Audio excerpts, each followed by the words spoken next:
We have already mentioned somewhat the problem of magnetism, but this evening it might be well to go a little further into this subject for certain practical purposes that may ultimately have a considerable bearing upon the practice of therapy in the modern world. We are all becoming increasingly aware that what we call the science or art of medicine is coming inevitably to a dead end. This does not mean that the physician will no longer be useful or that there will no longer be need for healing on various levels of human need. The dead end is a materialistic limitation upon the concept of therapy.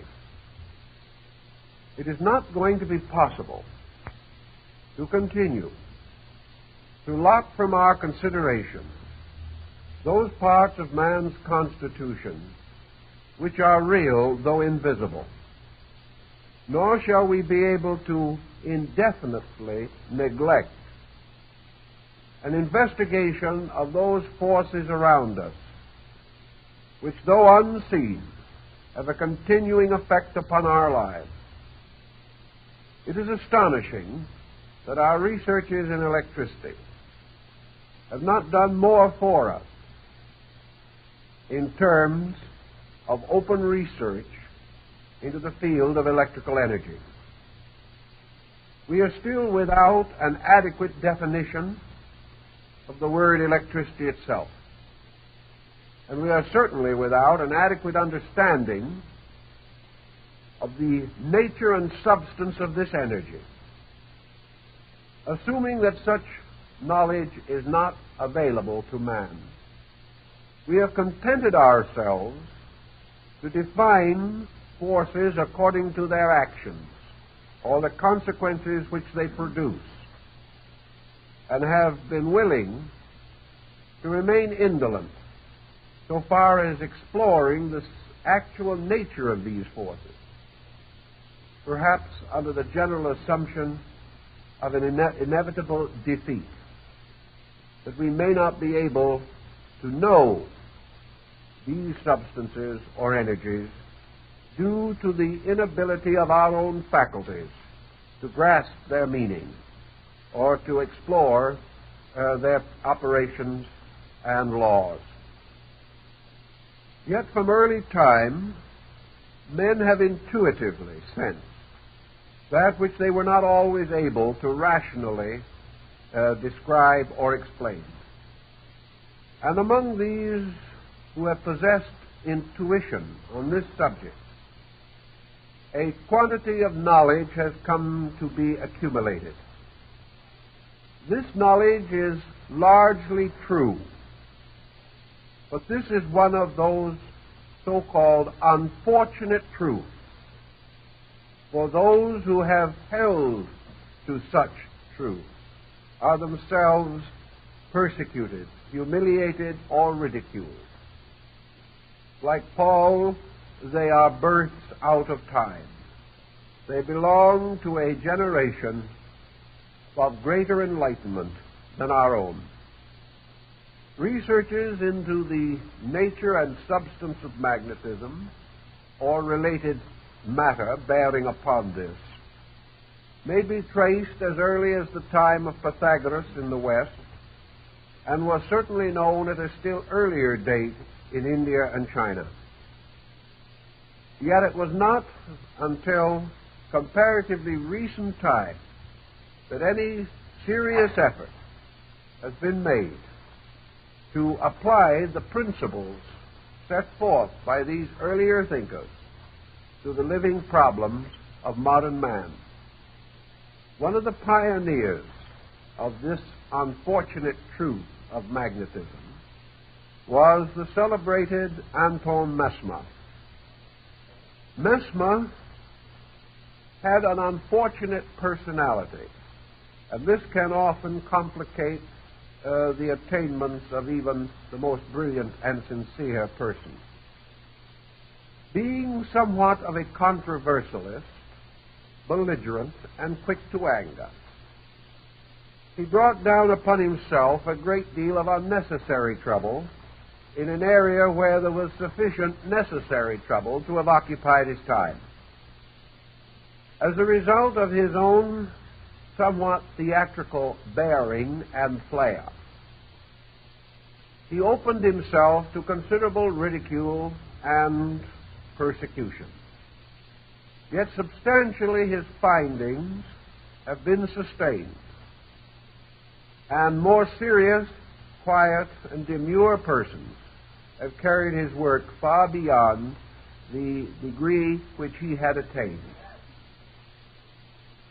Why Mesmer should have originally placed most of his essential concepts in cipher and code is not perhaps entirely clear. He may have had mercenary intentions, for he was not above such considerations. He may have decided that this type of information should be circulated only among those who were his students and to whom he would supply the necessary key to the code. Fortunately, of course, the code has long since been deciphered, and we are in fair knowledge of his essential findings. Mesmer advanced his principal beliefs in what are called 27 propositions. These unfold more or less sequentially his findings, and to read them is to recognize his indebtedness to the earlier works of Paracelsus von Hohenheim. There is also a legend that the mysterious Count Saint-Germain assisted Mesmer in the formulation of his doctrine. In any event, his findings were based upon the earliest concepts of magnetism that have descended to us from primitive peoples and from the oldest recorded times. It is not necessary for our purpose to examine all of the 27 propositions, but for sake of accuracy, I would like to read to you the first and second propositions, which I do think has a bearing upon our problem this evening.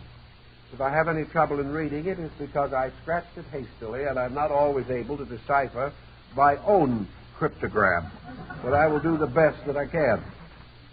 His first proposition is, there exists a mutual influence between the heavenly bodies, the earth, and living bodies. That is what he calls his first proposition. The second is the extension of this to the field with which we are concerned. A fluid, universally diffused and continued, so as to admit no vacuum, whose subtlety is beyond all comparison, and which, from its nature, is capable of receiving, propagating, and communicating all of the impressions of motion, is the medium of this influence. Now, these are his two basic propositions or hypotheses. He follows, as we have said, the concept of Paracelsus and the Arabs, that what we call the atmosphere, or the intervals between planets and suns on luminaries, that this entire area is filled with a mysterious fluidic substance. This perhaps is the famous ocean of Thales, upon which he believed the earth floated. And according to him, earthquakes were caused by someone rocking the boat. Now, this might again be closer to the truth than we know if we consider this field of magnetic energy motion. It is already suspected that seismic upheavals may be due to electric or magnetic causes. This also may be the mysterious sea described by Heraclitus, who declared that souls coming into generation first passed into a strange, humid substance, moist but invisible, which enclosed the earth, and which, to a measure at least, communicated itself to the earth through the precipitation of rain. This humidity carried by water was, however, separate from and superior to the fluid in which it was carried. Socrates described water as consisting of a mass of minute, solid, dry units, and that the flowing of water was the falling of these units over each other in an endless concatenation. All of these speculations carry us likewise to the belief that the sun was the principal source and regulator of the magnetic fields of the solar system, and that by extension all energy or magnetic motion arose from the sun, and that its alternations, variations, polarizations, fluxes, and influxes were due to motions, tides, or various changes upon the sun or within the construction thereof. We would be inclined to go a little way along this road in recognizing the effect of sunspots, which would represent, therefore, some change upon the surface of the sun, which produced marked modification on the earth and among the creatures that inhabit the earth. When we know that sunspot maxima are carefully and eternally noted in the rings of trees, we can also realize that this phenomena does have certain terrestrial significance.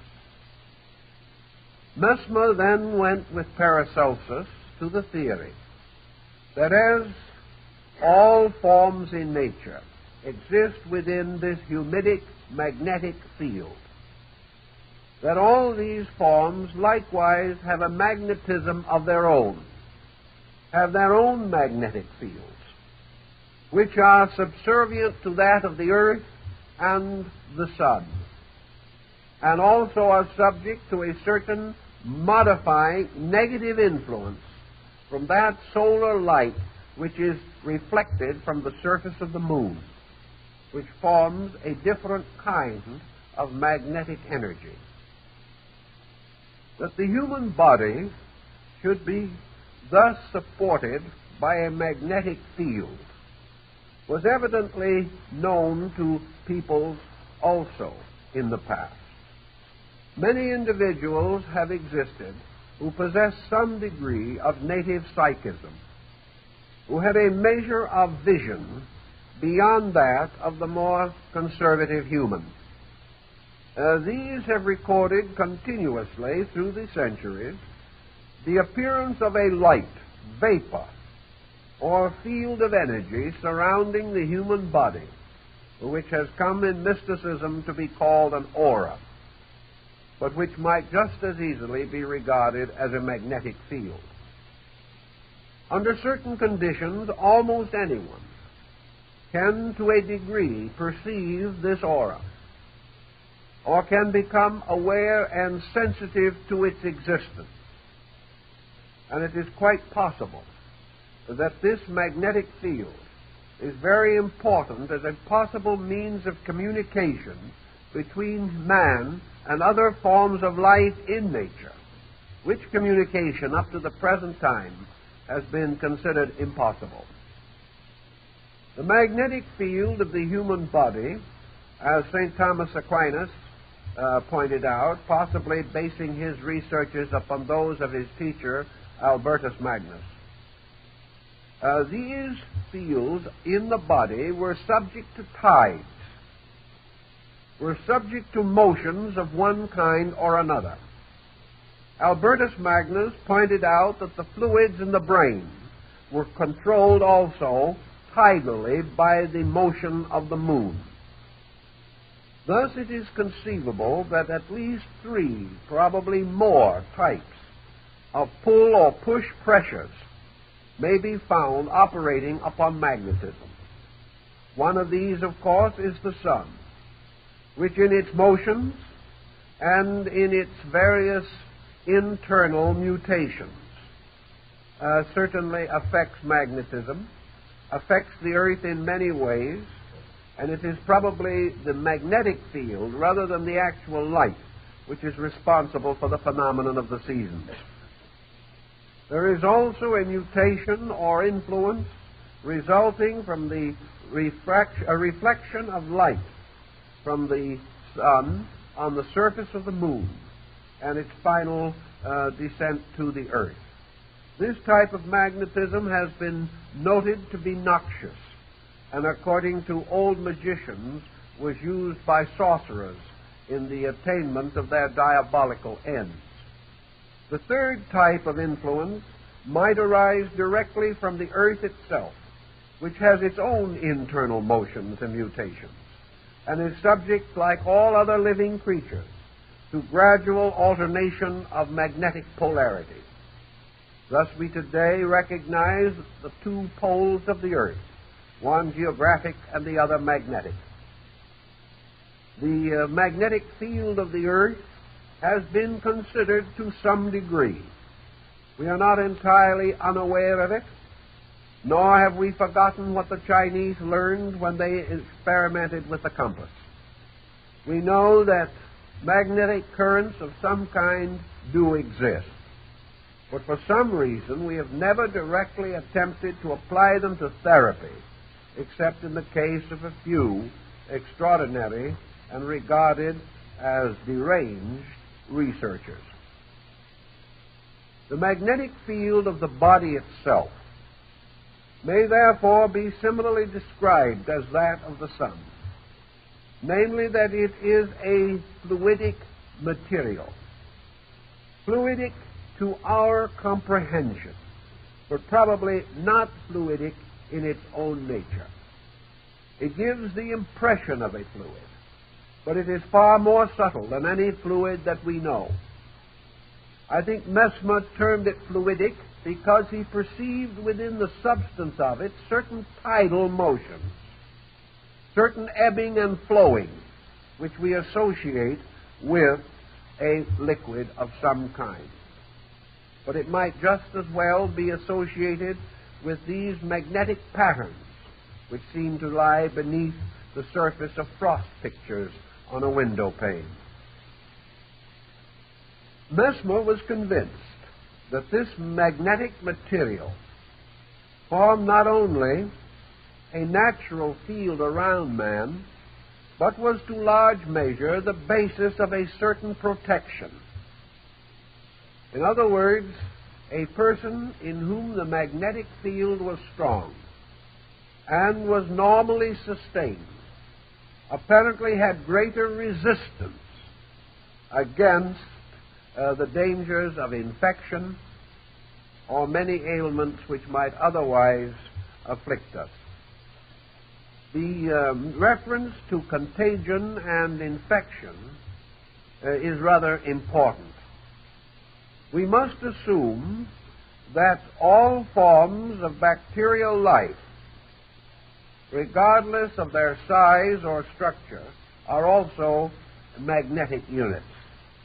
This does not mean they have no other existence, but it does mean that anything that exists does possess magnetism as a means not only of its existence, but of its animation. Thus also, infection may be said to have a magnetic existence, and the corruption of flesh is a magnetic process, just as surely as we might regard it as the result of poisoning, blood poisoning, or something of that nature. If, therefore, a person's magnetic field be strong, it is quite conceivable that it would repel the magnetic fields of bacterial organisms, causing some degree of immunity, if not complete immunity. And there are numerous records which cannot be explained of persons immune to ailments, who may even be carriers of those ailments, but will not be affected by them. There are also many interesting evidences and records, such as that referred to by Sir Kenelm Digby, one of the great physicians of the first Elizabethan period, in connection with wounds and the development of his remedy, the weapon saw, by means of which he was able to assist the healing of a wound by bestowing certain magnetic substances upon the weapon causing the wound. Such may seem to be highly exaggerated reports. Some of them probably are exaggerated.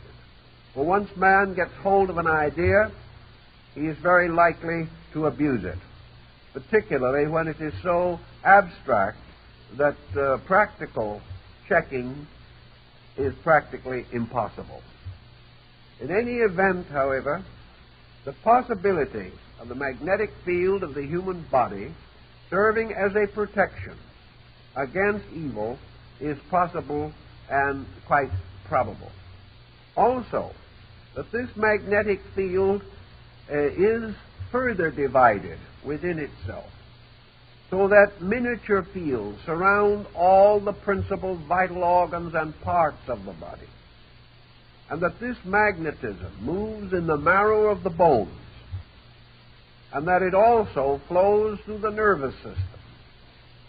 These points are worth noting. Mesmer himself directly associated magnetism with the nervous system, declaring that it definitely circulated through the body by means of the nerves, and that they contained within themselves this mysterious semi-fluid substance, invisible and entirely absent in the dead, but available in the living and controllable by those who knew how to operate the magnetic laws. Mesmer went still further in affirming that the principal source of derangements within the body might be claimed to have magnetic origin. He, of course, gives us some further moral suggestion, and others have also supplemented this, and we will come to that in a moment. We are dealing now merely with the mechanical aspect of the subject. Thus it would follow that the human being is not only subject to the law of nature, but is subject to the polarized activity of solar magnetism. Perhaps this is what Plato implied when he declared that the earth and its people pass through alternating periods of fertility and sterility, and that these periods correspond to the ages of the ancients. These periods may likewise correspond to the yugas of India, the divisions into various degrees of spiritual fertility with which the ancient Brahmins measured the duration of the world. In periods of sterility, as Plato points out, not only does vegetation and all of the natural qualities of the earth languish to some degree, but there is a marked deterioration in the life of human beings. In periods of sterility, he points out, there are not many great and true leaders. There are not many enlightened mystics and philosophers. There are few indeed great artists, musicians, and creators. In these periods of magnetic sterility, the human being loses something of his overtones and therefore finds the struggle to solve the mystery of his own existence far greater than in more fertile periods. When, however, the solar system moves into an era of fertility, all things flourish, and the vegetation becomes more abundant. And with the vegetation, the consciousness of man becomes more notably elevated, and he is more creative and productive, not only in the physical matters of life, but in those which relate to the mind, the heart, the emotions, and the soul. If such periods in the magnetic field may be related to the sun, it is likewise evident that there must be lesser cycles moving within this greater one. One such cycle would be that of the moon, another of the earth itself, and still other cycles imposed by the very duration of the human structure and by the various seasons of man's life, as referable to the 7 ages of man and to the climacterics which mark the various divisions of human life. Thus, Mesmer tells us, the available magnetism at any given time may not be the same as at some other time. These currents, with their various tidal motions, may bring abundance or scarcity. And we might wonder, perhaps, the possible relationship between this humid or peculiar subtle fluid and the researches now being carried on in atomic fission. It is quite conceivable that if there should be damage or danger rising from the development of these electronic and atomic explosives, that this danger might lie in their disturbance of the magnetic field. If they succeed in disturbing the magnetic field of the earth, the effect will very likely be conveyed to the magnetic field of man. Therefore, he will not experience his difficulties from the outside, but will experience them in terms of his own available energy. And it has been noted even up to now that experimentation in this field has been accompanied by notable devitalization among many persons and has permitted ailments to advance more rapidly due to the devitality of the patient. All these matters must sometime come to general light, although they are now obscured by an indifference on the part of most of our learned people. Considering the problem of magnetism still further, Mesmer pointed out that just as the year has its seasons, so likewise there are seasons within the life of man. He is not only subject to the winter around him, but to winters within him. He is not only affected by the great cyclic motions of the universe, but by smaller cycles, based upon the fact that he is himself a miniature world, a microcosm, in whose constitution all larger processes are reproduced in miniature. There is also a sympathy between these larger processes and their miniatures in man, so that all of nature is bound together in one vast pattern and governed by rules for which there are no exceptions. The magnetic field of man is also, we are told by the ancients particularly, subject to the moods of man.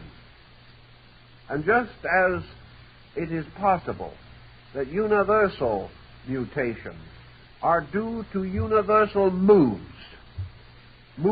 of aspects of cosmic life or mind about which we have no comprehension, so it is more immediately demonstrable that the various changes in the attitudes and dispositions of human beings are immediately reflected in the magnetic field of the body, and that this reflection perhaps, is the very basis of the operation of the law of compensation as this is applied to the activities and conduct of mankind. If, then, these magnetic fields can be distorted from their normal function, their motions, their rhythms, their ebbings and flowings disturbed by man's own contributions in form of mental or emotional intensity, it must naturally follow that we have here the basis for a morality. We have the basis for probably the most essentially certain code of conduct which it is capable for us to know, it's possible for us to know. For example, if any attitude results in an unfortunate mutation in the magnetic field, that attitude must be wrong, so far as man is concerned. Any thought or emotion which is harmful to his energy resources must be contrary to the intentions of the law by which he is controlled or directed. For all such negative mutations must contribute ultimately to sickness and possibly ultimate death. Thus, if man's conduct is under the censorship of its effect upon his magnetic currents, then we begin to perceive a means of clarifying or organizing a code which not only must apply to the relations between persons in this world, but must also protect the energy resources of the individual performing various actions or holding various attitudes. This, in turn, points up one of the strongest positions in the magnetic theory. The moment it is conceived to be possible that man's energies can be influenced by his conduct, we then begin to approach a field of therapy. For we have established a valid law, a law by which we can develop certain propositions, beliefs, ideas, formulas, methods for the practical administration of that law. We mentioned before this idea of the river and the water wheel, and that someone discovering the tide motions or the flowing of the river resolved to improve his own estate by putting a wheel there and allowing the waters to turn his wheel and thus activate certain instruments or implements which he used. In the same way, once we become aware of the laws of magnetism, we are able to use this substance for certain advantages. These advantages, we hope, will not prove to be economic, but they can very definitely contribute to our well-being or to advance some form of our way of life. If these fields can be more thoroughly explored, we shall then begin to recognize a number of practical working solutions. Mesmer suggested a few, and based upon his concepts, we can point out his idea that each person having a magnetic field and two persons coming close together, if these fields are sympathetic, the magnetism flows not from one person to the other, but through both persons, creating thereby a sympathy or an ability to be near with comfort.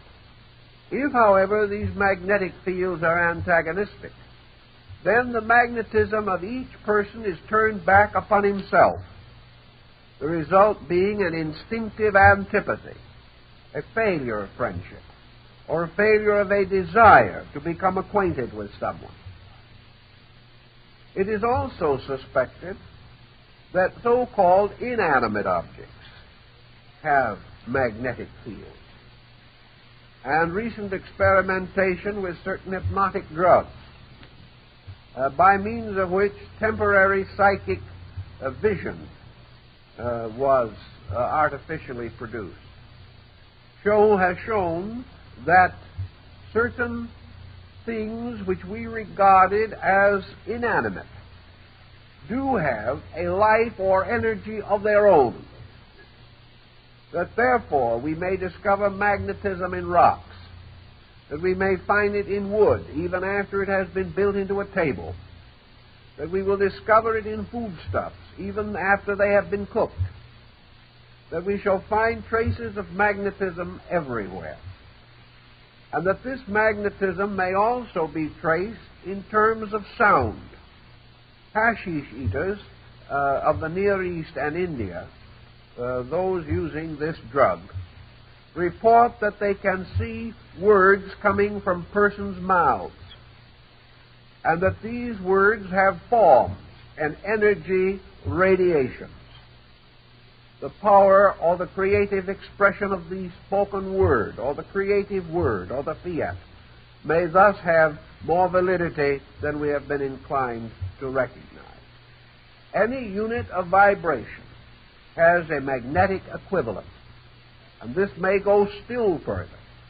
It is conceivable that ideas have magnetic fields, that archetypal patterns, whether in nature or in man, are magnetic, that dream experiences are more or less sustained by magnetic energies, and that many very subtle things are actually magnetized in one way or another.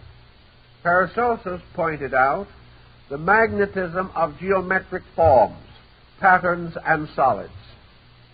And other experimenters have found the magnetic emanations related to color, and have also been aware that colors create certain areas of conditioning within a magnetic structure.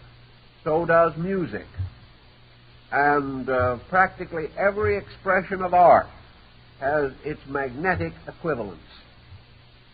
Thus the subject, which seems to start as a rather small and perhaps highly specialized one, develops gradually into a large and general theme.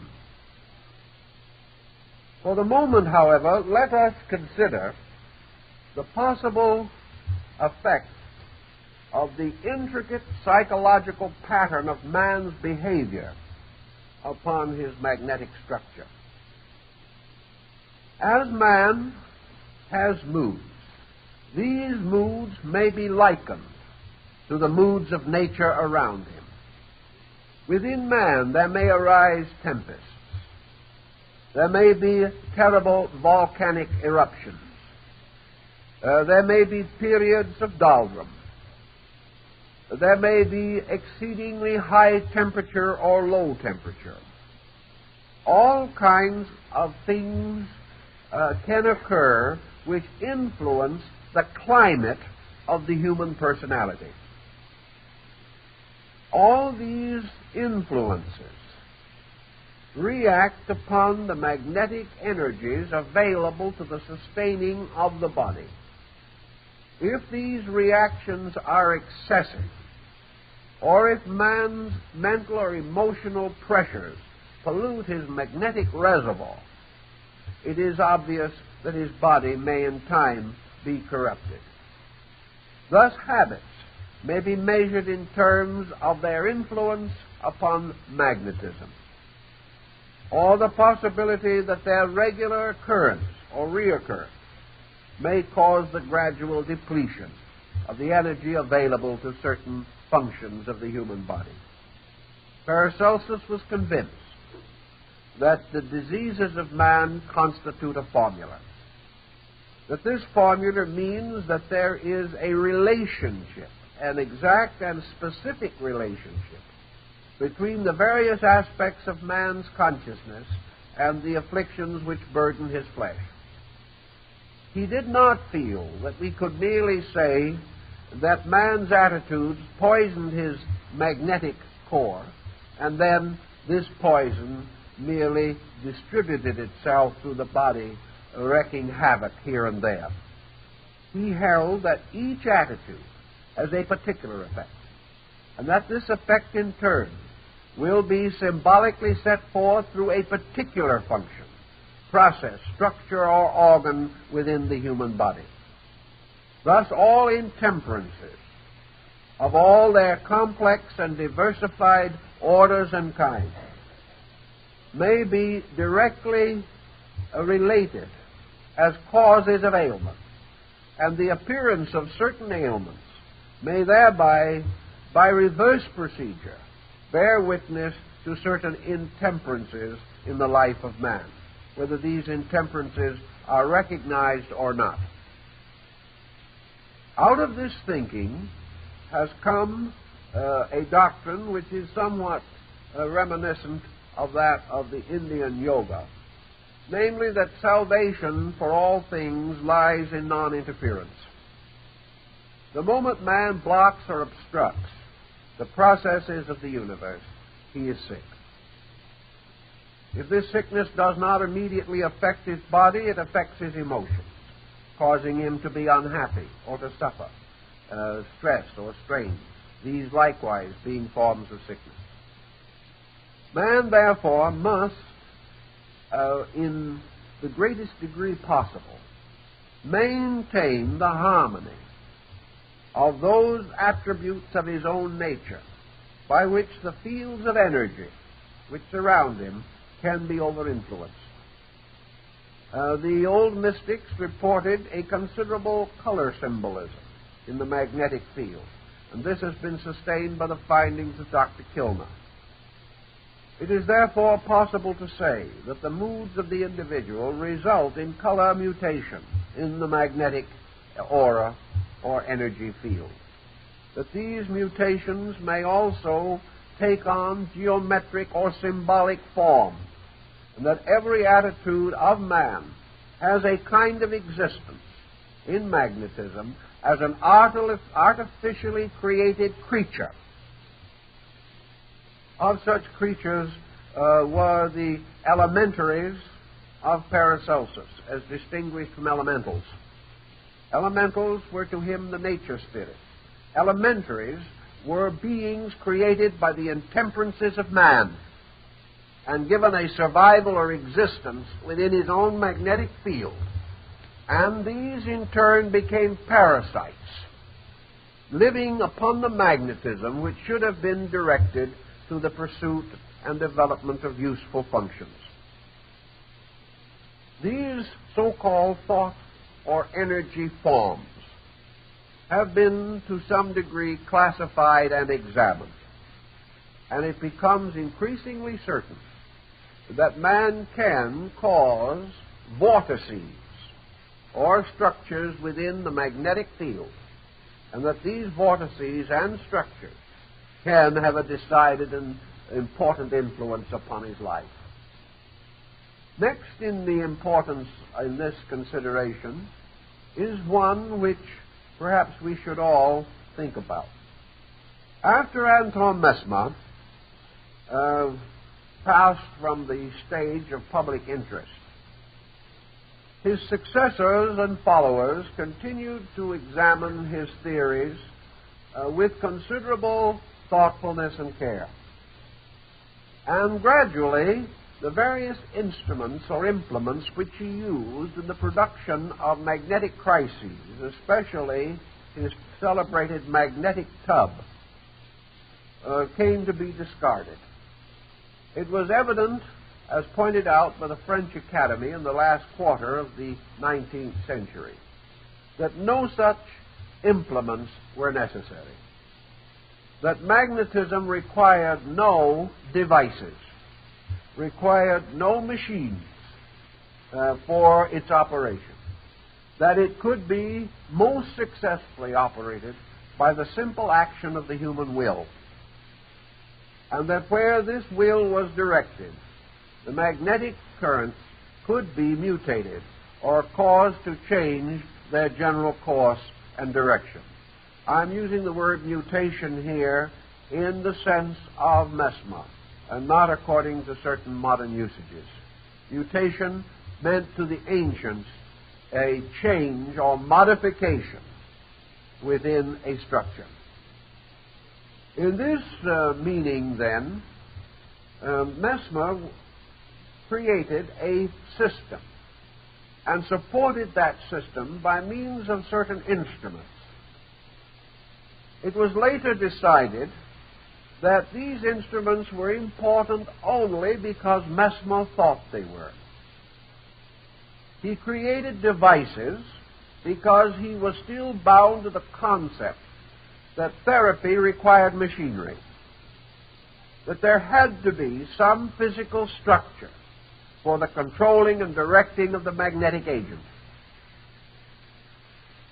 He accomplished this direction not by the instrument, but by his belief in the instrument. Not by the machinery, but by his own mental activity, in which he preconceived the effect of his own treatment. Thus he was actually using mind, but the machine which he devised became a catalyst for his attention, an object upon which he gave faith or importance, and as a result of that, used it to focus what might otherwise not have been a sufficiently intensive belief in the value or validity of his process. As soon as it became evident that it was no longer necessary to use such instruments, it was then rather obvious that the magnetic agent was strongly under the influence of the mind. This again would go back to the older theories, because in the Greek and classical philosophies, the mind, the controlling mind of the universe, was the mind of deity. And it was through the medium of magnetism that certain mental energies of the deity were disseminated or distributed, as through currents, or as by means of channels by which the energy could reach into the most remote areas of space. Magnetism assumes that this energy is not strictly free-moving, that while it is everywhere and in everything, it is channeled, and that within space itself are certain processes or channels by means of which the free motion of energy retains a form or a kind and is not dissipated. We have the same concept today, for in broadcasting a radio program, we know that the program does not pass in its visible or audible form from the sending station to the receiving station, but that it is transformed into waves of energy, and that these waves of energy retain their own organization. They are not like another drop of water dropped into water that is instantly dispelled.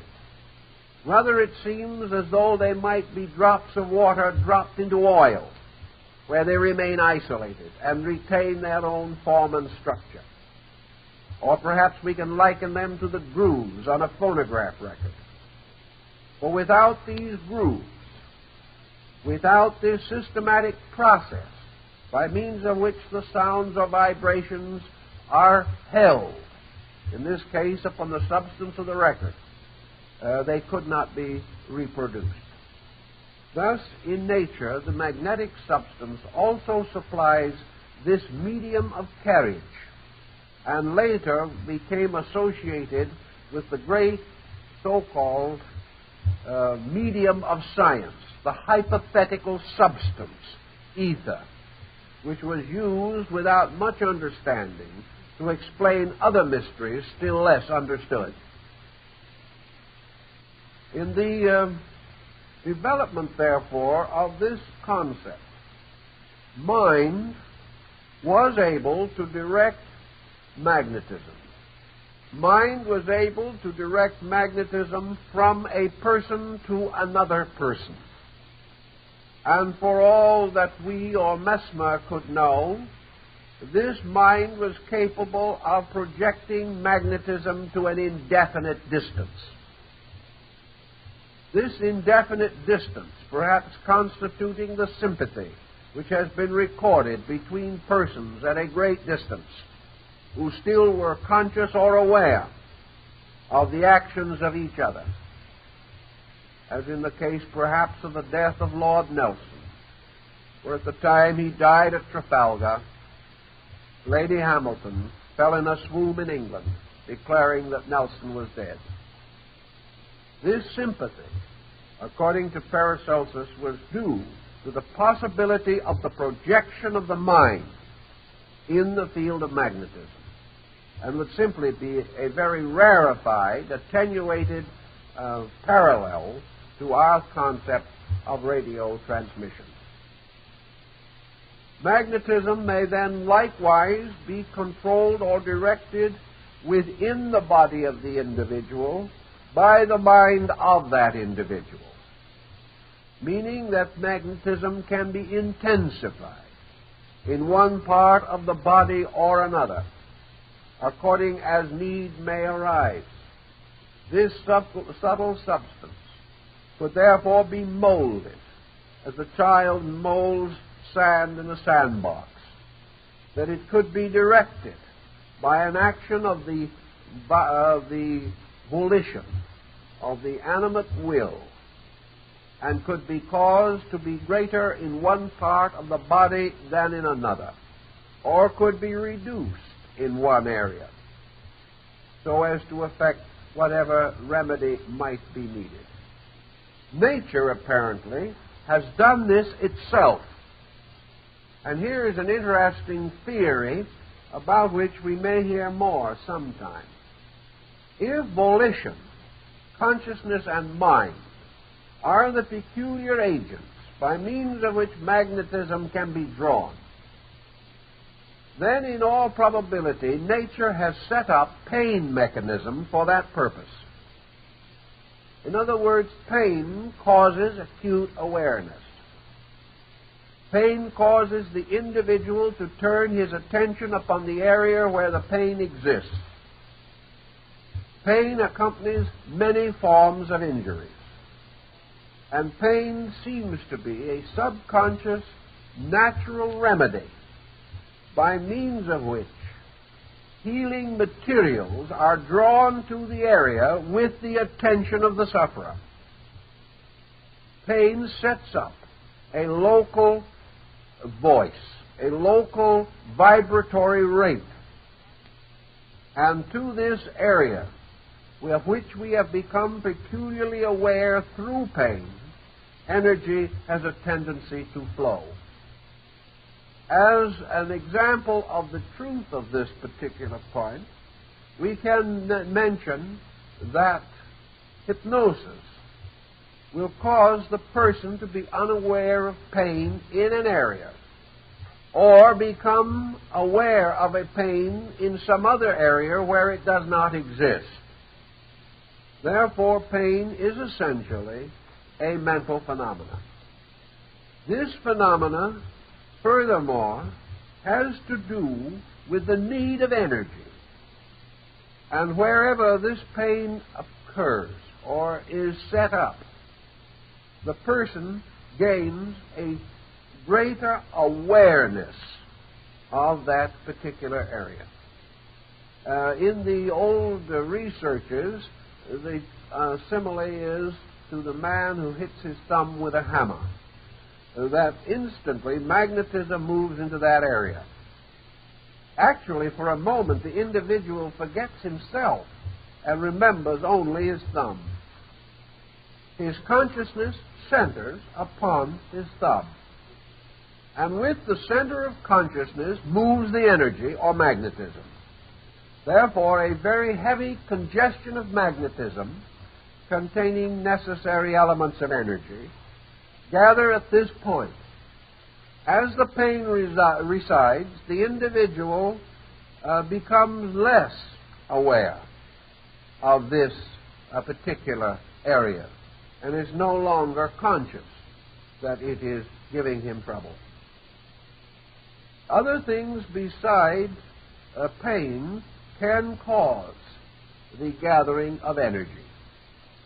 If these other things are not relevant, if there is no real need of energy in the area to which it is suddenly drawn in an exaggerated way, it will set up tension or hypertension. We know in the pharmacopoeia that there are certain medications which, if taken by healthy persons, will make them sick. But if taken by persons suffering from certain ailments, will assist to remedy that ailment or will bring immediate relief. It is, for example, rather well noted that a person suffering from extreme pain may use certain narcotics with comparative safety, but if he uses them without the pain, he is very likely to become addicted to narcotics. In magnetism, the same principle seems to hold true. Wherever man turns his attention, particularly within his own body, he is apt to embarrass this rather shy and retiring structure. For instance, the man who becomes stomach conscious, or who becomes too much interested in some function of the body, is likely to disturb that function by drawing to it energy which is not required. A singer, becoming too conscious of the structure of the throat and the technique of voice production, will have difficulty in singing and will lock his voice. Whereas if he becomes completely absorbed in his music and becomes unaware of his own existence, he will sing with relaxation. These seem to indicate not mere tension, but tension drawing materials. And these materials, not being necessary, cause a superabundance, which in itself becomes a difficulty. If, however, these materials are desperately needed for some remedial process, then the centering of energy brings with it relief and help. We might go so far as to suspect that egoism or egotism, excessive self-centeredness upon the concept of ego or upon the concept of self, may cause tension in this area and may be one of the causes of why the egotist is seldom a happy or well-adjusted person.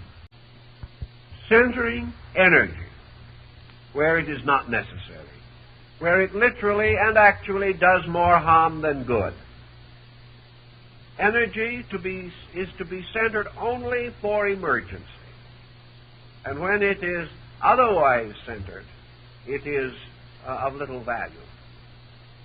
Also, the magnetic field becomes an immediate carrier of mental impulse, much more rapid and much more powerful than any conscious process can be. A good example of this is learning to play the piano. The individual must go through a considerable preliminary period of training. The purpose of the training being to gradually eliminate hand consciousness. As long as he must guide his hands by an active process of volition, he will be slow and stumbling in his music. When, however, he reaches the point where the hands react automatically to the impulses of the mind and will, so that they become comparatively unknown to him, but serve him effectively, then he becomes a more satisfactory artist. It seems then that mental energy can be carried almost instantaneously to any part of the body where it is needed, and that this subjective method of communication with the parts of the body is more necessary and more important than any conscious willing of these parts to perform a specific action. The next point, again, follows from these, and that is that the mind, being able to direct energy, is subject to certain limitations and infirmities of its own, by means of which the direction of energy may be wrong or may miscarry. Or in the case of the magnetic healer, there is always the possibility that a preconception of the nature of the ailment, a faulty diagnosis, a demand for the use of energy in a certain way may bring the patient difficulty rather than improvement. It is therefore true in this as in all other things that the energy field of the patient must determine the patient's need and not the intellectual attitudes of the physician. This is subtle and takes away from the field some of its most interesting aspects. We are curtailed in our glorious privilege of exerting mind over matter. We are no longer set up as arbitrary determinants of what others need. We have so long attempted to diagnose by formula, by tradition, by precedent, and by certain schools of technique, that it has not occurred to us that the magnetic field of the patient is a living diagnosis at all times. You may remember, of course, the charming story, Caesar's Column, by Ignatius Donnelly. In this story, which anticipates the progress of man into the future with something of the spirit of Edward Bellamy, but perhaps not quite so optimistic, an invention is described resembling a watch, which the individual can wear as he would a watch, and can look at it whenever he feels like it, look at his watch and say, a little bilious today. That this magnetic instrument, small but powerful, will enable him to tell at any time the condition of his own health. The operation of the instrument, of course, depends upon magnetism. This has not yet quite been perfected. We might have done it by now had we not been more interested in reaching Mars or one of the other members of the remote solar family. But it is still conceivable that such a device could be devised. And it is even more important to remember that the magnetic field of the body must always present the true and inevitable condition of that body. Therefore, it is not the mind of the individual who is judging, nor is it the mind of the patient who is explaining his symptoms. It is actually the state of the electric currents of the body and their relation to the needs of the occasion. Thus, the tendency to create a highly arbitrary system of therapy is to a measure checked, and we begin to consider the various moral and ethical involvements. The individual can recover only when he ceases to cause his own sickness. If he ceases to cause it, he in all probabilities will be gradually relieved of its symptoms unless the damage has gone too far. Then he may be assisted, or he may be beyond assistance, as the case may be. But certainly the condition of the body is the result of a certain psychic pattern pressed upon the body by what Bemy calls a seal, the seal of the composite archetype of the character itself. The magnetist approaching this has only one of two or three courses open. He must either develop that kind of internal sight by means of which he can read the magnetic field accurately. And this particular ability is not always possible. He has a second recourse, and that is to merely provide the body with an additional amount of energy derived either from his own body or from some adequate source of magnetism.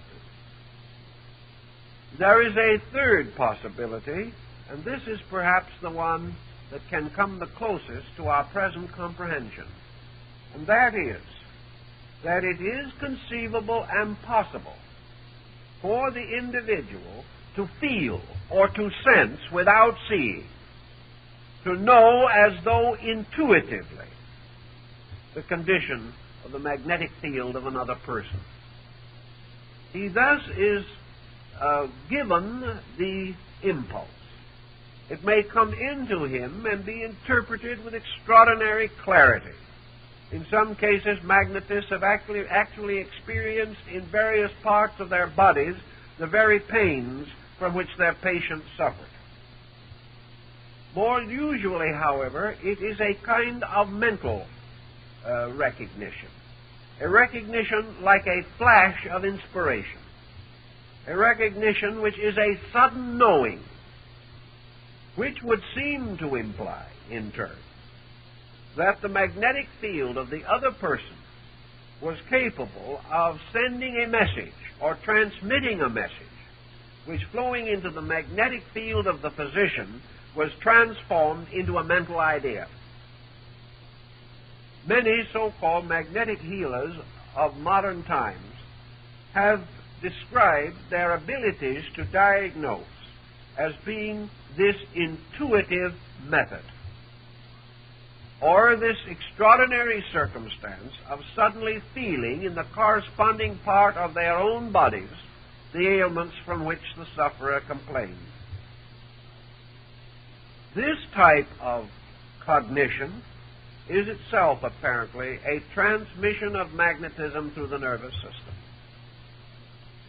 The next interesting phase of our problem begins the study of what can we do to take the place of thinking in order to control by the mind or by some attribute of consciousness the function of the magnetic field, either our own or someone else's.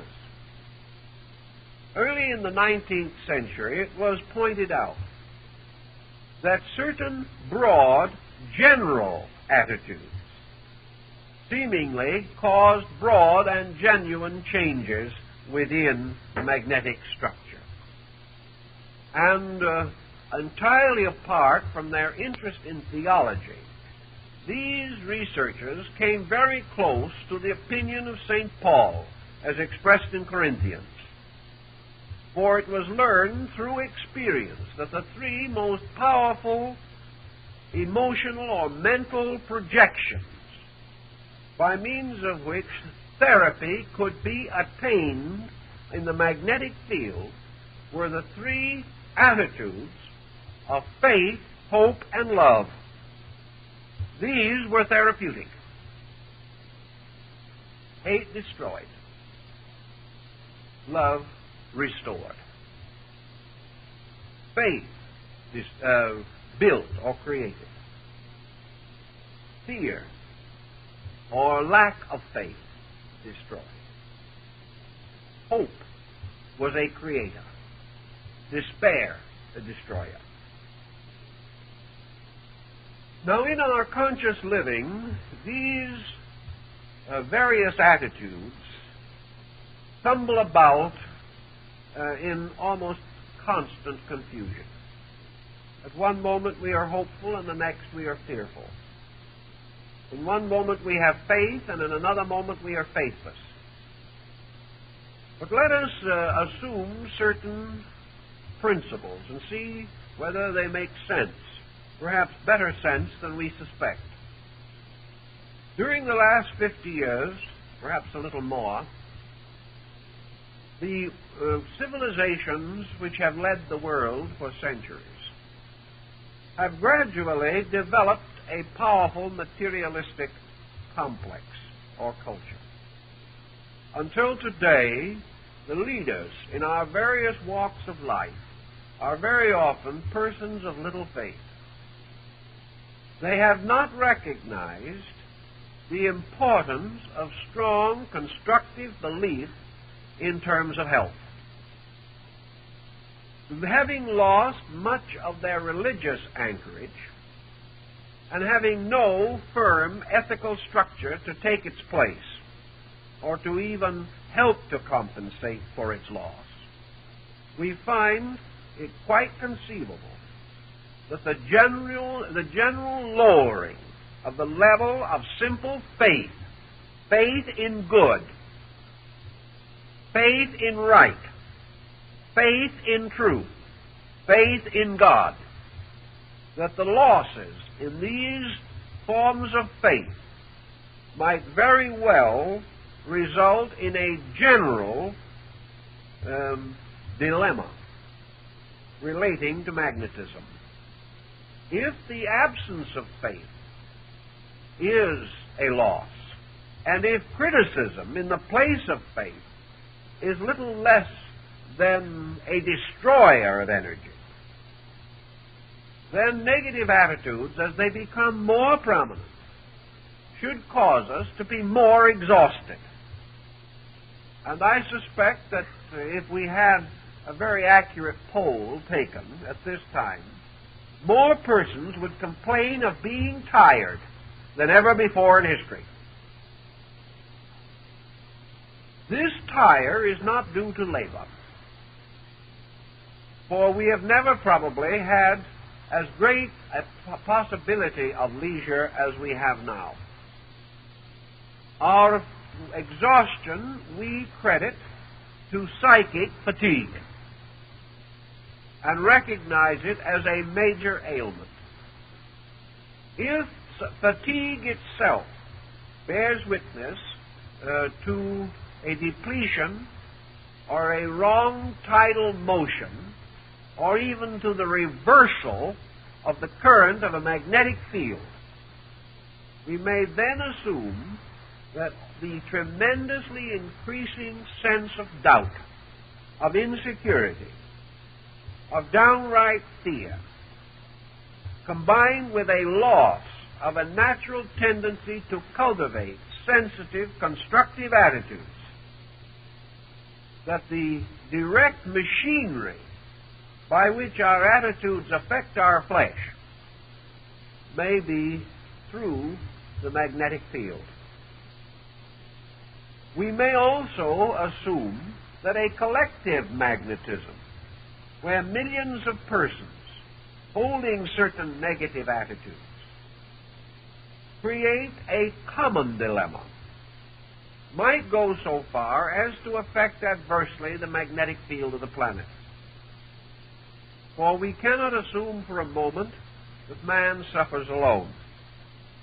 We have to also assume that his negative psychic and emotional attitudes affect the other kingdoms of nature around him. And we are even now concerned with various circumstances resulting in loss of harvests, in the failure of trees to bear good fruit, in the failure of many natural processes.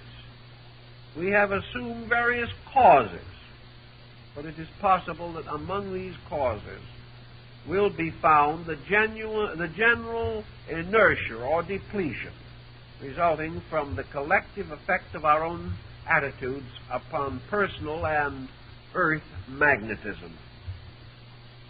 This may sound far-fetched, but it is no more far-fetched than the radio sounded 100 years ago, had anyone dared to discuss such a possibility.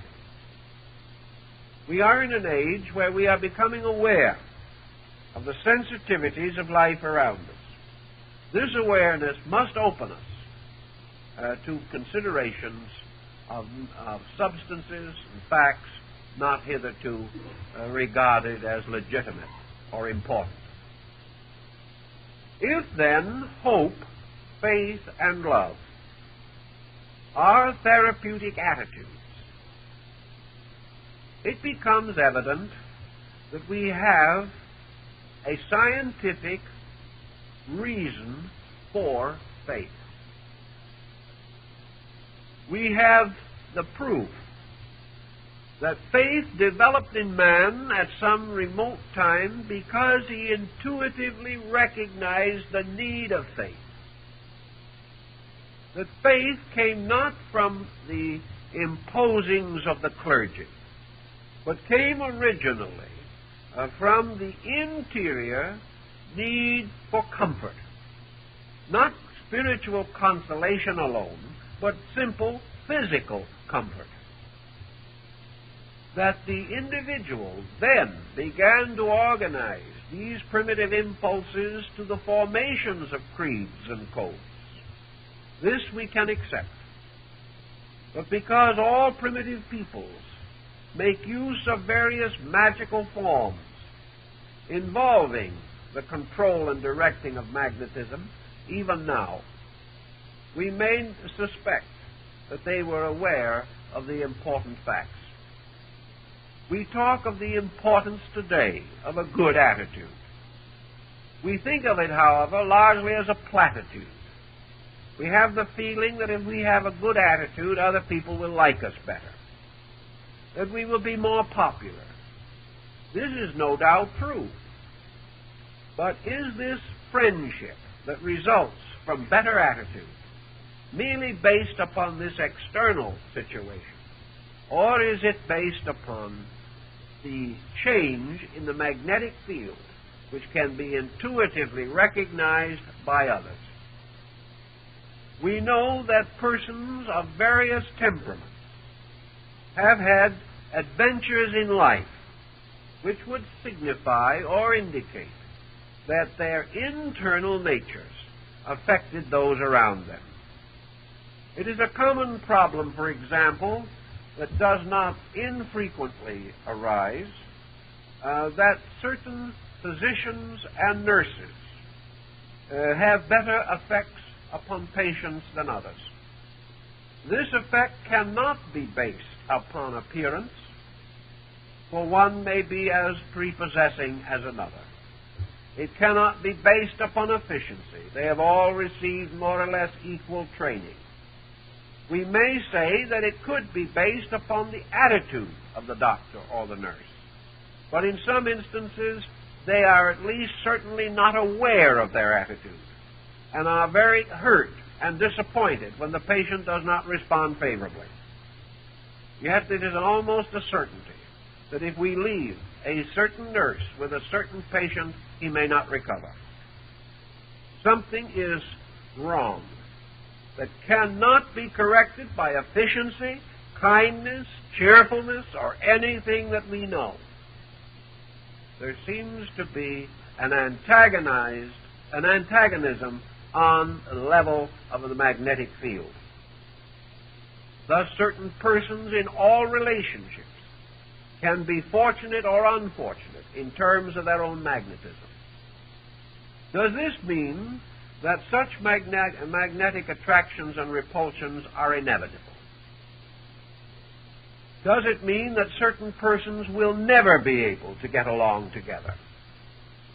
Does this, to a certain degree, reflect itself in the comparatively high rate of divorce from which we suffer today?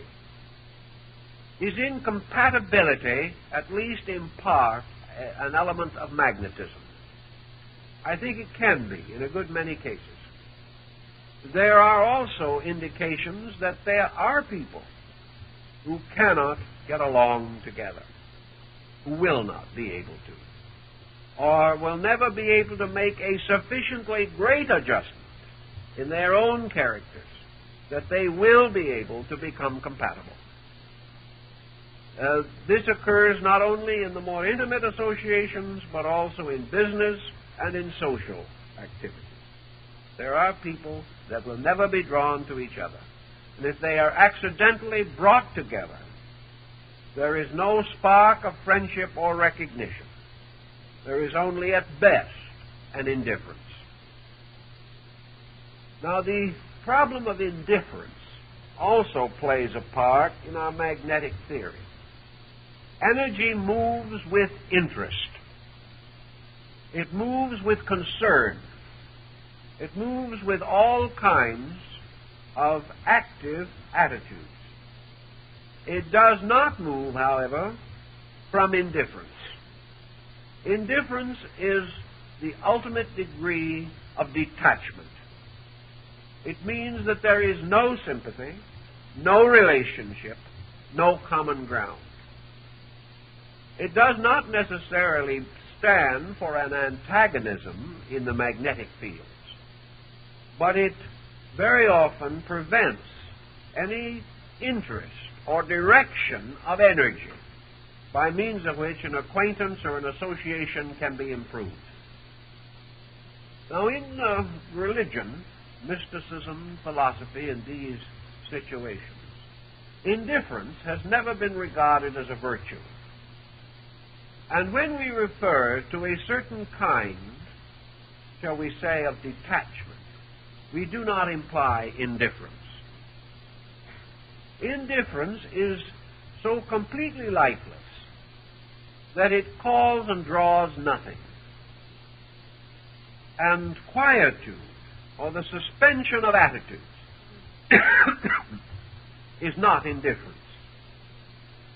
Indifference represents failure to report any stimulation or any activity of interest. Whereas man seeking to relax or to attain freedom from pressure is not working with indifference. To make a virtue of indifference would be equivalent to making a virtue of ignorance, or to assume that a not knowing is good. In nature, not knowing is never good. False knowing is also bad.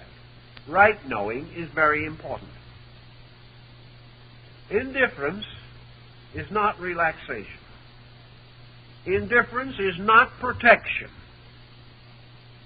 And the individual who becomes indifferent or attempts to get out of a situation by departing from it, physically and psychologically, will gain little benefit for himself.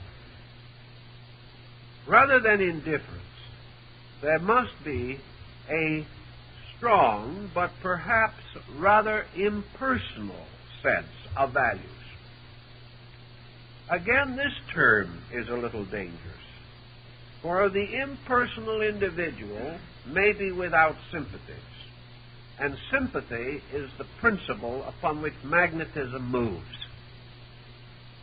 Therefore, detachment must not and should not be unsympathetic.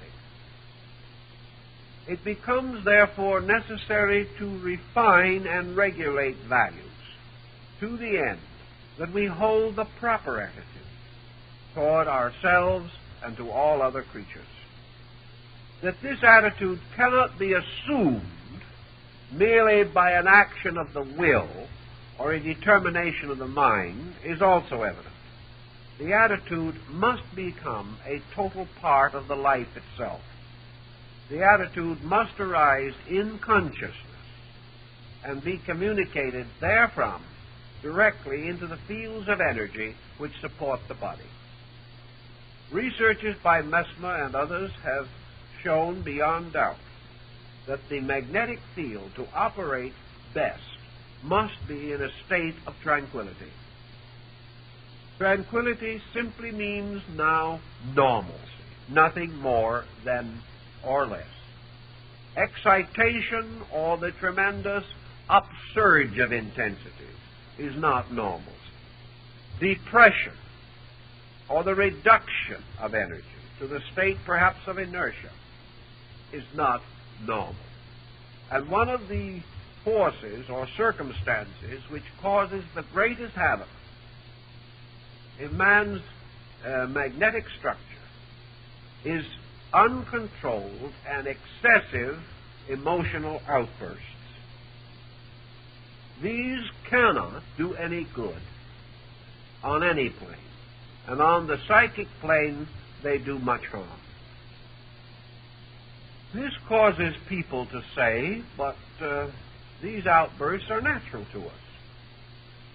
We might also say, by looking at the available text, particularly the World Almanac, that sickness and death are natural to us. Very few of us get out of this world alive, at least in terms of our physical existence. Things that are commonly done, habits that are commonly practiced, may be common but not natural. And we would not be in the difficulty we are in today if things commonly done gain virtue by the common doing. They do not. Things done badly never become a virtue, even though every other living being does them that way.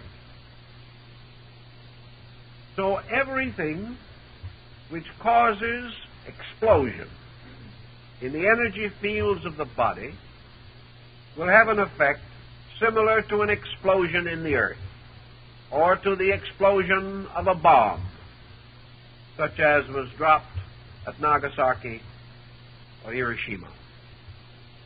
These explosions cause tremendous cataclysm, and in our energy field, they are nearly always followed by intense depletion or depression. After one of these emotional outbursts, the victim simply says to his friends, neighbors, and enemies, "I feel terrible." Tired out, worn out, and ashamed of himself. This type of attitude, again, represents the waste of energy.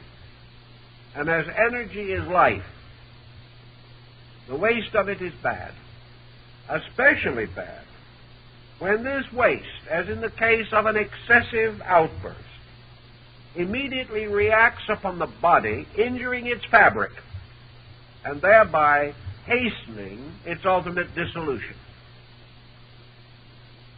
In the same way, excessive grief, excessive worry, and fear cause immediate damage, and all irrational or unreasonable attitudes, attitudes that are unsympathetic, critical, defamatory, attitudes which are known in conscience not to be right, all have been proved to be magnetically bad.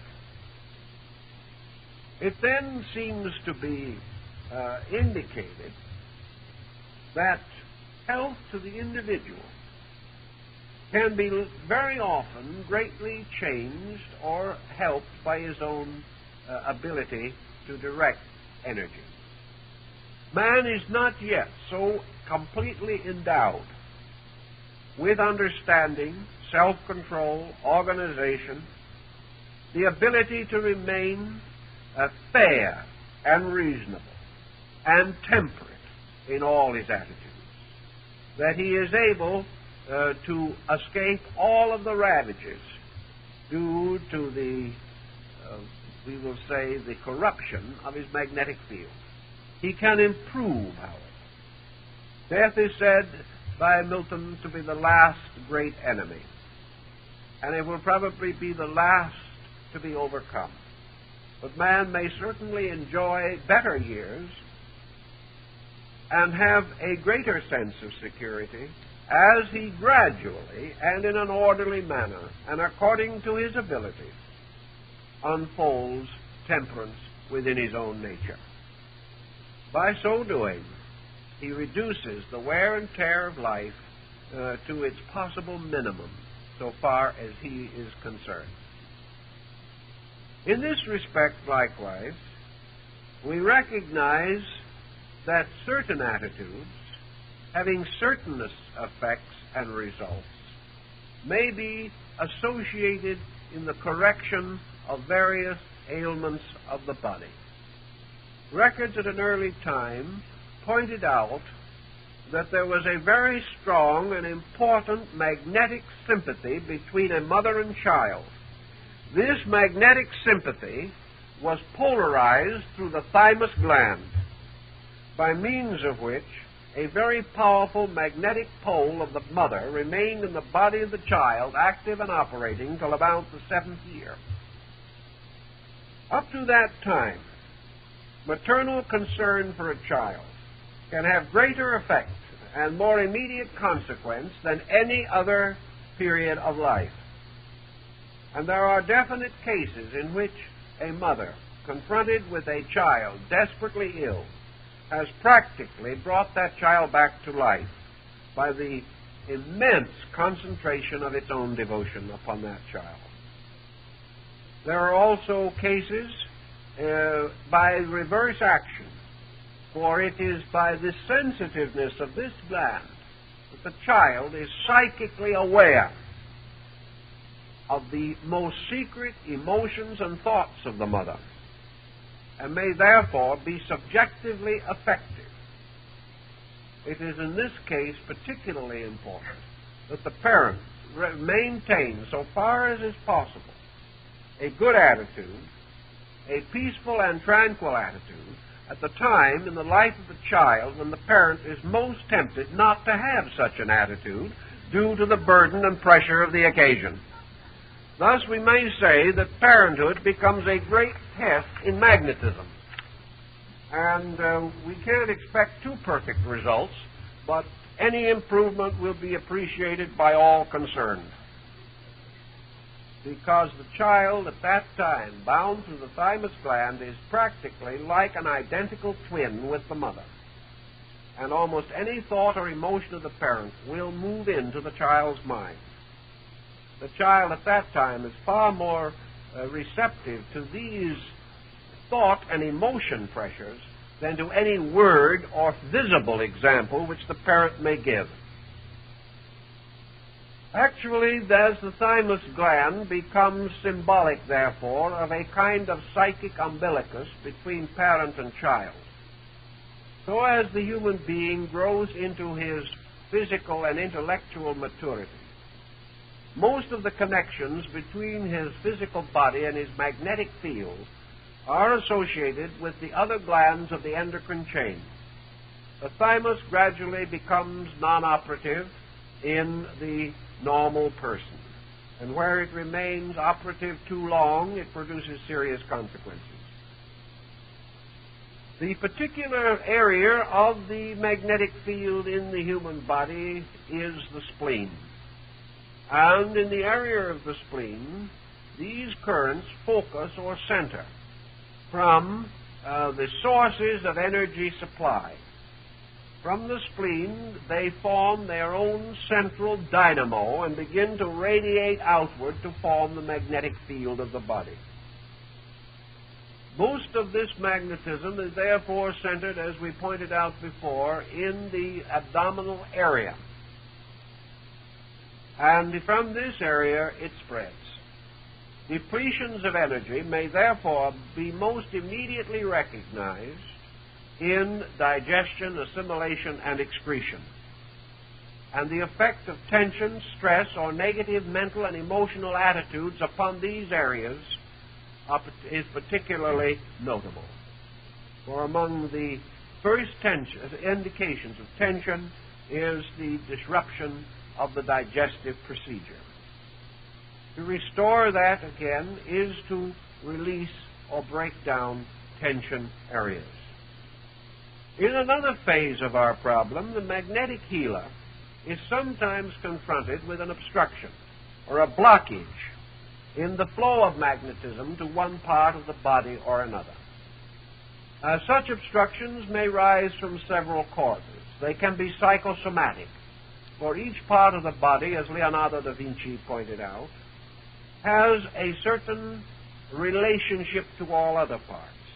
One of the most simple analogies lies in the old distribution of the signs of the zodiac and the planets among the sections of parts of the body, as set forth in the familiar old cut-up man of the almanac, who is shown usually with the constellations grouped around him. This association, however, can be carried to much more intensive and definite degrees.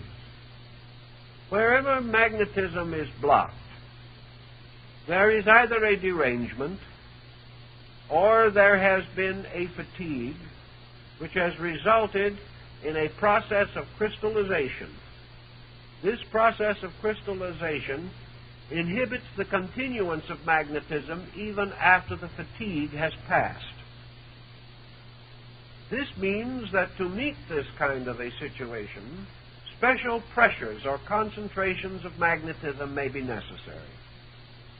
As many obstructions in their earlier states are not attended by much noticeable pain, that type of warning which we find in connection with the outer surface of the body, wounds, scars, boils, and things of that kind, this type of warning is not available.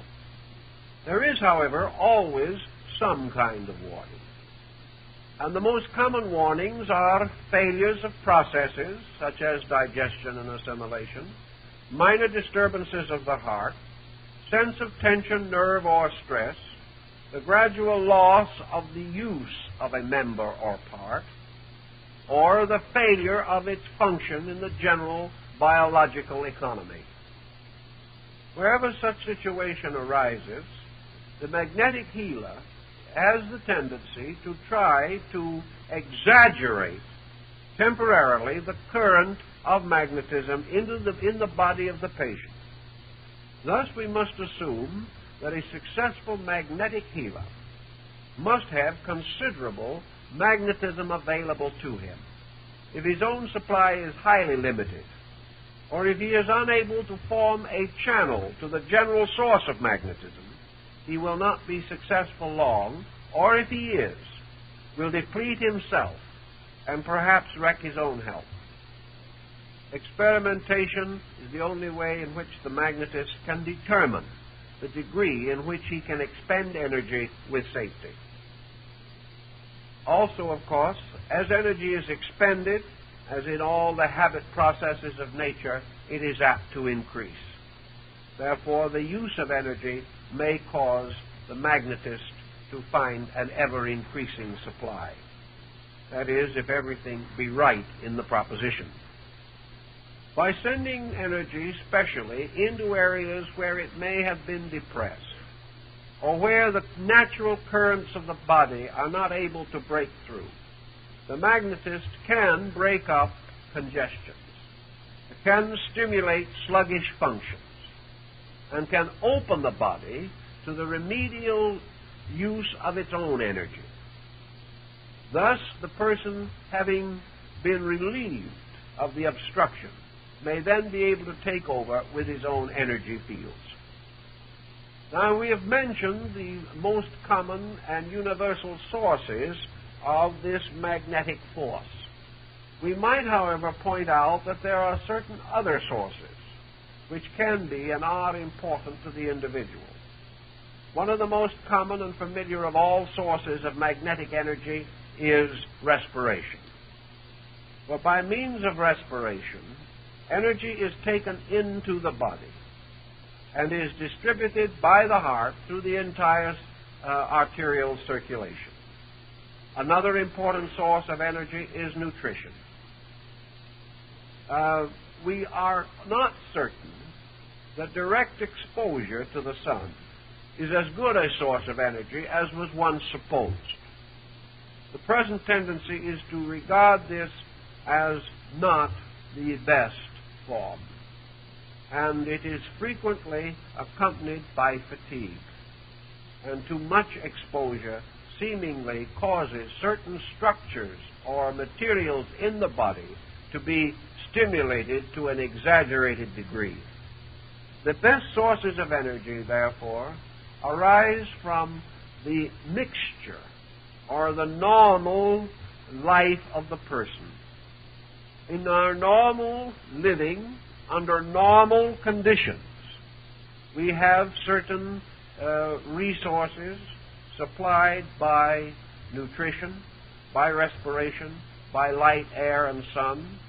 We also have certain relaxations and repose, and it is during the period of sleep that the magnetic field does most of its repair work upon the ordinary wear and tear of the day.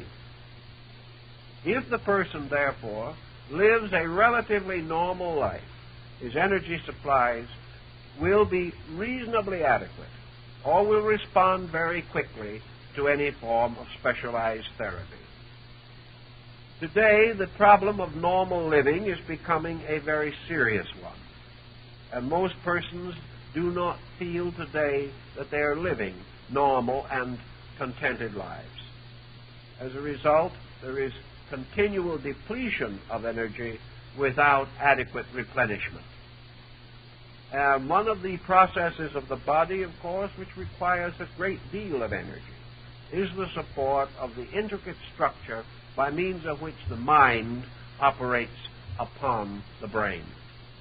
This energy requirement is much greater than that necessary for the use of a pick and shovel, but a more refined type of energy is required. And as this must be refined from grosser forms of energy, it is evident that the refined part will not be as great in quantity as that from which it was refined.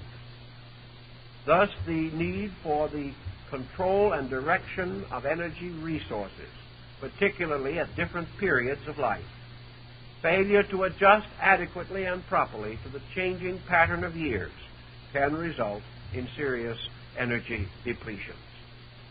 Having once come into a general understanding of the theme or subject under consideration, we can practice in a simple and ordinary way a great many health-promoting procedures. We can, for example, watch against such intemperances as may be corruptive of energy. We can control to the best of our ability mental and emotional excesses, and also negative mental and emotional attitudes. We can seek for that tranquility which is normalcy of function. Every sacred book of the world has preached man's interior peace. This inner peace does not mean stagnation. It means adjustment with life, acceptance of the will of heaven, the recognition of Tao, which in Taoist philosophy becomes a kind of cosmic magnetism, or a universal energy which moves through space through the fields of the magnetic currents. If, as the result of certain specialized problems, we may have certain attitudes, the magnetist will tell us there are things we can do that will help. One of the ways in which magnetism has been controlled, particularly in Asia, is through visualization. Visualization is a process of imposing upon the consciousness the picture of the state of well-being. Visualization, then, in connection with a wound, is the inner process of becoming aware that the wound is naturally and normally healing. If this is merely stated as a platitude, it is comparatively meaningless. But if it is held as a fact in consciousness, it will affect the availability of magnetism. For the magnetic field will accept the pattern and move to fulfill it.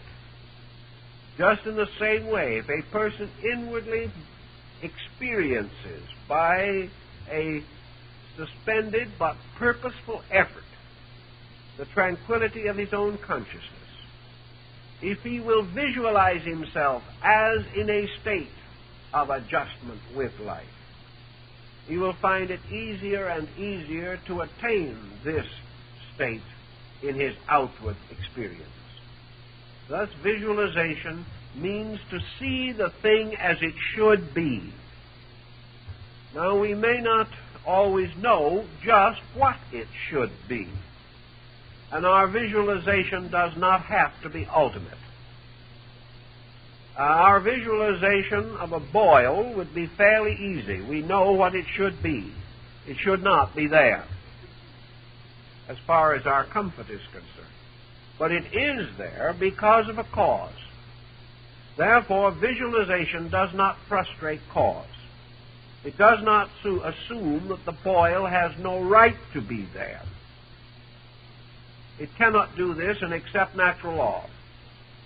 But it does visualize within the person an attitude, a condition, a state of being in which the suspension of negative factors removes the cause of the boil and results in the visualization of that kind of peace of soul and peace of mind which is not likely to cause boils, or if they do exist, will most quickly promote their healing by removing the negative factor, and also by that complete relaxation which permits the energy field to move into the area of the boil and do the remedial work. It is also possible for a person or a magnetic healer to temporarily stimulate the energy field around the boil, causing more magnetism to gather there, and in this way to hasten the processes of recuperation. This hastening is not an unnatural or an abnormal one. It is simply a hastening of the natural curative processes of life itself. In alchemy, one of the ancient formulas was that man perfects nature. Man working as the handmaiden of nature, cooperating with all natural processes, obeying to the best of his abilities all natural laws, releases in his own life and in the lives of those around him all of the energy available in his constitution. This energy moves like a cleansing ocean, magnetism burning up corruption, clearing it, taking it away, returning it to the great mystery of the solar power in which it is incinerated and removed. This energy, if given all possible and reasonable support by man, will do its work better, more quickly, than it can accomplish this work if it must at the same time fight against a group of negative reactions. Thus, therapy begins with tranquility. It begins with the gradual development of this consciousness of hope, faith, and love, by means of which the person achieves a rapport with life itself. And this life, thus coming in without interference or interruption, without being wasted or lost through excessive expenditures that are meaningless, this life accomplishes its perfect works. And it was one of the beliefs of the ancient magnetists that God and nature intended man to be well. Sickness is not any more a natural state of man than war is a natural state of nations or crime a natural state of society. Sickness is the result of man being unable, as yet, to perfectly understand the rules governing health, or in one way or another, for selfish or even unselfish reasons, violating those rules. Such violations may appear to be justified, as in the case of the physician, who may exhaust himself sitting up with the sick. Or it may not appear to be justified, as in the case of intemperance and general waste of energy. But whatever be the cause, the energy that is used in one way cannot be used in another. The more our legitimate demands upon energy may be, the more heavily our profession or our life calls upon our vital resources, the more we must protect these with our attitudes. The individual who does nothing might have greater liberty to make mistakes than the person whose energy is constantly required. but by the proper direction of energy through attitude, particularly through these attitudes recommended by Paul: faith, hope, and love. Man living in these moods, in these ways, and achieving a certain tranquility in his own nature, will find that his energy is greater, and that when emergency arises, his recuperation is more rapid, that he is be less likely to infections and corruptions of the flesh, and also less likely to create those emotional and mental situations which must require still more expenditure of energy to mend or correct. Thus, magnetism becomes a kind of conscience, a censorship upon all action. And for those who keep its rules, by obeying the principles of the powers which move and direct energy, it becomes a kindly and helpful friend, a source of life and sustenance. But if it is outraged, it turns upon the person who breaks its rules, not because it does not like them, but because they have set up obstructions to energy. And in religion, to set up an obstruction to energy means to set up an obstruction to God.